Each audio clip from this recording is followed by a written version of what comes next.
고! 달슨의 라이브! 레길론이 또 못 뛴다고 하네요. 토트넘에도 그렇고 손흥민 선수에도 그렇고 중요한 선수인데 부상 일정이 너무 기네요. 토트넘이 다가오는 새벽에 또 경기하게 됩니다. 2시 55분에 유로파리그 32강 첫 번째 경기를 갖게 되는데요. 오스트리아의 볼프스베르거와 이제 경기를 하게 됩니다. 이 경기는 좀 원정 경기인데 그렇다고 해서 경기가 오스트리아에서 펼쳐지는 건 아닙니다. 지금 이제 코로나 이슈 때문에 입국 제한들이 좀 많이 걸려 있잖아요. 그래서 이 경기는 헝가리 부다페스트에서 이제 치러지게 됩니다. 그러니까 원래는 이제 원정 경기인데 사실상 중립 지역이니까 토트넘 입장에서 나쁜 상황은 좀 아닌 것 같아요. 근데 중요한 경기 앞두고 많은 분들이 손흥민 선수 몸 상태 걱정하시는 분들이 좀 많으신 것 같아요. 왜냐하면 지난번 맨시티와 경기할 때 그 발목을 좀 채워가지고 피가 났잖아요. 그래서 그 출혈 막 장면 때문에 괜찮냐고 지금 경기 뛰는데 좀 문제가 없는지 또 부상은 어느 정도인지 염려하시는 분들이 좀 많으셨는데 다행히 회복을 좀 했고요. 그래서 지금 뭐 팀 훈련하는데 전혀 문제가 없이 정상적으로 잘 소화를 했고 이 경기 앞두고 기자회견을 했는데 토트넘 선수 대표로 해서 또 회견 자리에 나가지고도 이야기를 했습니다. 그래서 뭐 경기는 충분히 뛸 수 있는데 선발로 뛸지 교체로 뛸지는 좀 지켜봐야 되는 그런 상황이고요. 근데 여러 가지 이제 뭐 경기에 대한 어떤 각오, 그다음에 최근에 어떤 팀의 어떤 분위기, 선수단 내부의 어떤 흐름 뭐 이런 것들을 좀 전달하기도 했었는데 손흥민 선수가 기자들이 영국에서 이제 그거 물어봤더라고요. 재계약 어떻게 되는 거냐. 아무래도 이제 재계약이 지난해부터 얘기 나왔는데 지금 몇 달이 끌리는 거예요. 쭉 뭐 오피셜이 뜨지 않고 계속 흘러만 가니까 왜 재계약이 안 되는 거냐 뭐 이런 거 좀 물어본 거죠. 근데 손흥민 선수가 지금은 재계약 얘기할 때가 아니라고 중요한 경기 앞두고 난 이 경기에만 집중하고 있다.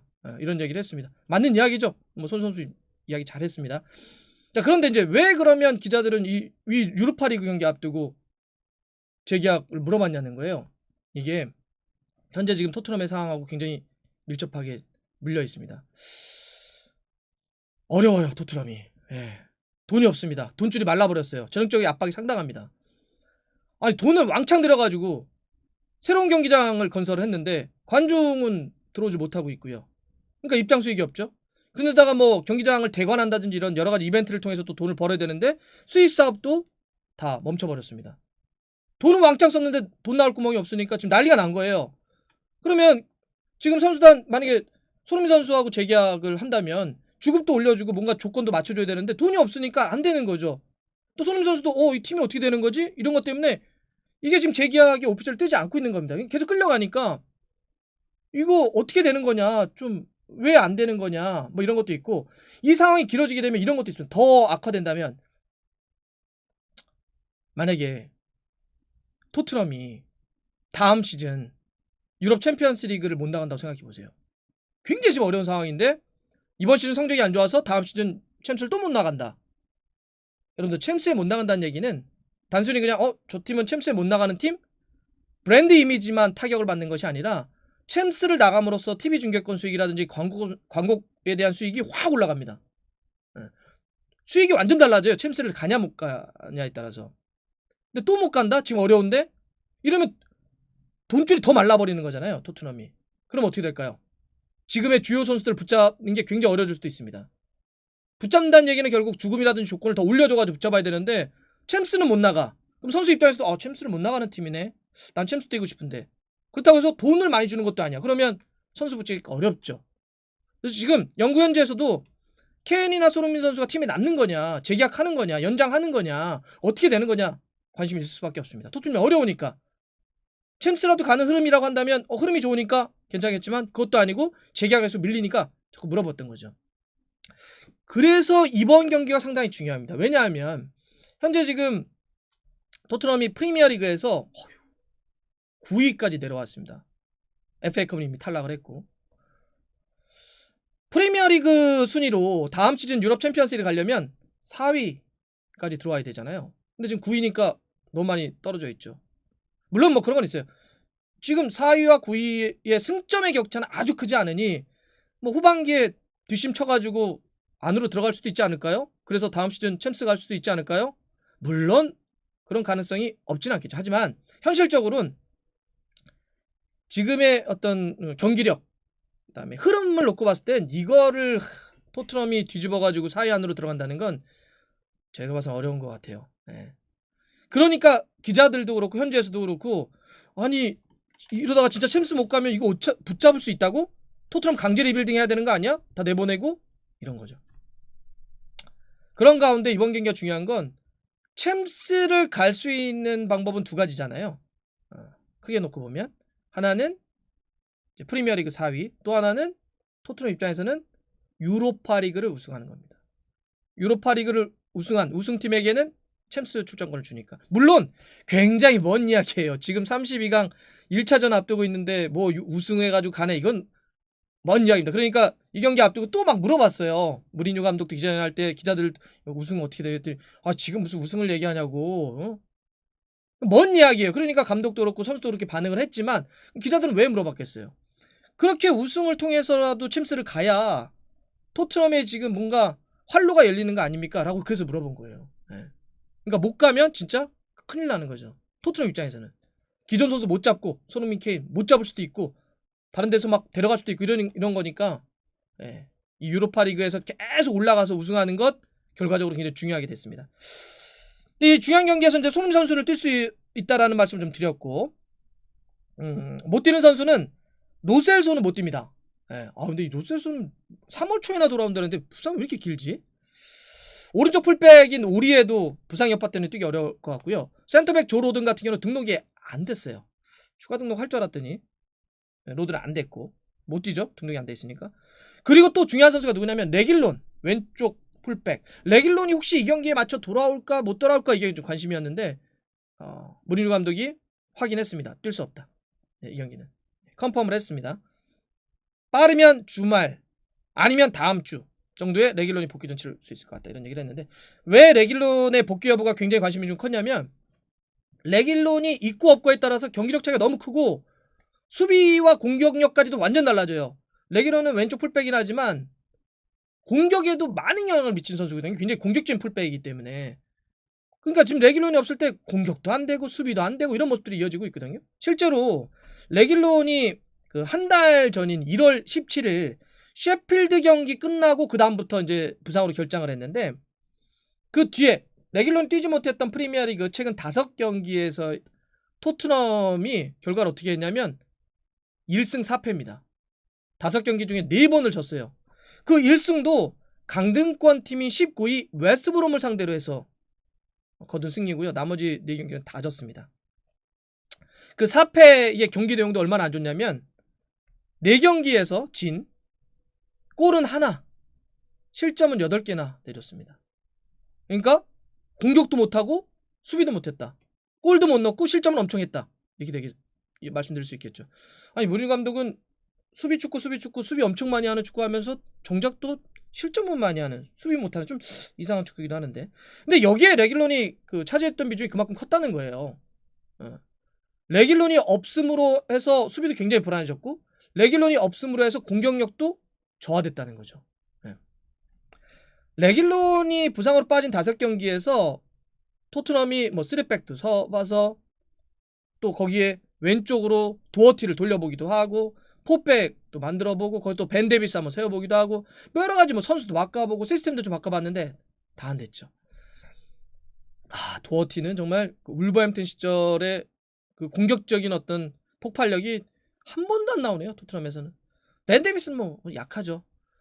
그러니까 시스템적으로도 안 됐고 대체했던 선수들도 안 되다 보니까 기본적으로 선수도 그냥 약해요. 레길론에 비해서 벤 데비스, 레길론에 비해서 도어티도 다 약했기 때문에 그 자체가 공격과 수비에 다 약함도 드러났고, 또 왼쪽 수비도 그렇게 레길론이 빠져서 변하는데 센터백도 계속 바뀌다 보니까 더 불안해지는 거죠. 안정감이 떨어지니까 수비 라인 자체가. 그래서 또 실점도 많이 했고, 또 공격은 왜 그랬느냐, 사실 레길론은 굉장히 공격적인 풀백이잖아요.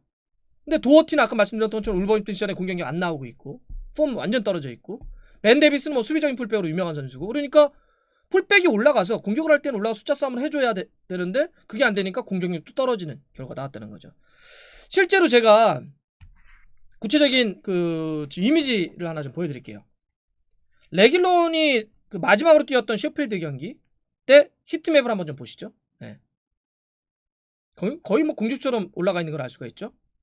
자, 그러면 벤 데이비스의 최근 경기였던 맨시티에서의 벤 데이비스의 히트맵 한번 보여드릴게요. 거의 그냥 수비처럼 내려와 있죠. 그냥 수비입니다. 수비. 예. 두 선수 그러면 셰필드 경기에 레길런, 그다음에 맨시티 경기에 벤 데이비스의 히트맵을 붙이면 확연하죠. 근데 이럴 수는 있어요. 아, 이거는 사실 그 상대성이 있어가지고 이렇게 많이 내려온 거 아닙니까? 그러면 제가 올 시즌 전체 레길런의 히트맵과 올 시즌 전체 벤 데이비스 히트맵을 또 붙여드릴게요. 한번 보시죠. 네. 이렇게 놓고 보더라도 두 선수는 공격적인 풀백, 수비적 풀백의 차이가 확연합니다. 자, 여기에서의 저는 그 토트넘의 공격이 미쳤던 영향, 특히나 손흥민 선수에게 미쳤던 영향이 상당히 크다 봅니다. 손흥민 선수에게 어떠한 풀백이 더 도움을 많이 줬느냐. 올라와서 상대 수비를 분산시켜줘서 공간을 만들어줬던 풀백, 공격적인 풀백, 상대 수비를 찢어줄 수 있는 풀백, 즉 레길론이 있을 때 없을 때, 혹은 반대로 벤 데이비스가 그 역할을 못했을 때 손흥민 선수가 얼마나 고립됐는지 저희는 알 수가 있죠. 자, 요거는 손흥민 선수의 올 시즌 히트맵입니다. 한번 보시죠. 왼쪽은 물론 뭐 중앙, 반대편 혹은 아래까지도 상당히 많이 내려와 있는 걸 알 수가 있죠. 수비 가담도 많이 했다는 걸 알 수가 있죠. 자, 이런 상태에서 레길론처럼 굉장히 위로 올라와주면 손흥민 선수는 왼쪽에 갇히는 것이 아니라 여기는 레길론이 올라와서 수비를 당겨놨기 때문에 비어있는 공간으로 계속 침투해 들어갑니다. 네. 그러면서 거기서 슈팅할 수 있는 공간을 만들고 실제 슈팅을 때리고 훨씬 더 공격적인 역할을 많이 자유롭게 할 수 있죠.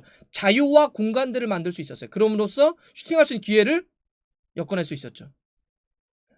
실제 이거의 매우 상징적인 경기가 뭐였냐면 토트넘과 아스날의 북런던 더비였습니다. 지난해 12월 초에 있었던 그 경기에서의 이 레길론과 손흥민 선수가 얼마나 밀접한 관계를 갖고 있는지, 이 두 선수의 움직임이 서로의 어떤 시너지를 얼마나 발휘할 수 있는지, 그 미친 궤적의 골 장면이 딱 그랬었잖아요.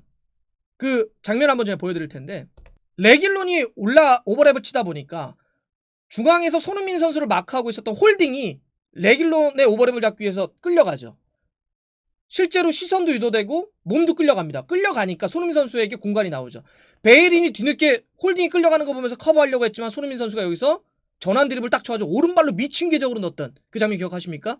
그게 바로 레길론과 손흥민 선수가 동시에 뛸 때, 공격적인 풀백을 뛸 때 상대 수비를 찢어놓고 그때 손흥민 선수가 얼마나 더 위협적인 기회를 만들 수 있는지 보여줬던 아주 명징한 그런 장면이죠. 근데 반대로 벤 데이비스처럼 못 올라오게 되면 상대 수비를 찢어놓을 수가 없고, 찢어놓을 수 없으면 계속 상대 수비가 많은 공간에서 손흥민 선수 싸울 수밖에 없고, 또 측면 쪽으로 다른 선수가 벌려주지 못하니까 손흥민 선수는 측면 쪽으로 제한적으로 뛸 수밖에 없고, 또 벤 데이비스는 내려가서 계속 얻어맞으니까 도와주려고 또 수비에 내려가고, 이런 악순환이 계속 거듭될 수밖에 없는 그런 겁니다. 그래서 레길론의 빠른 복귀는 토트넘에게도 굉장히 중요하지만 손흥민 선수에게도 매우 중요한 이슈다, 이렇게 볼 수 있습니다.